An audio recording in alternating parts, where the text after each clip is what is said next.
أعزائي المتابعين، النهارده أنا في أهم وأكبر شارع لمستوردين وتجار الأخشاب الصناعية في مصر.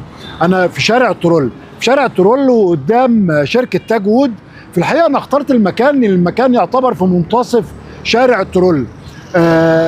أنا بنصح كل اللي بيجهزوا بيتهم، لو عايز تشتري خشب أو عايز تصنع أو عايز تعمل أي حاجة، بتيجي في شارع الترول.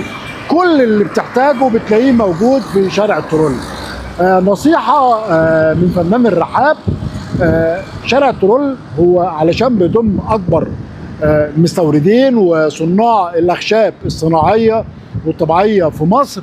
هو بتلاقيه كل التجار وكل المستوردين بيبيعوا بسعر الجمله، معنى كده لما هتشتري من عندهم هتقدر توفر. وكمان الجميل في شارع الترول ان انت ممكن تشتري الاخشاب اللي انت عايزها، وبعد كده بتخش على اي مقطع وبتقطع وبتفصل، وممكن بيساعدوك في عمل تصميم المطبخ او الدريسنج بتاعك، وبعد كده بتجمعه بنفسك. وده اللي دايما بناشد بيه كل أسرة بيت، كل ست وكل راجل، ان نعمل عفش بيتنا بنفسنا. والموضوع يا جماعة سهل جدا زي ما قلت لحضراتكم. تحياتي، فنان الرحاب.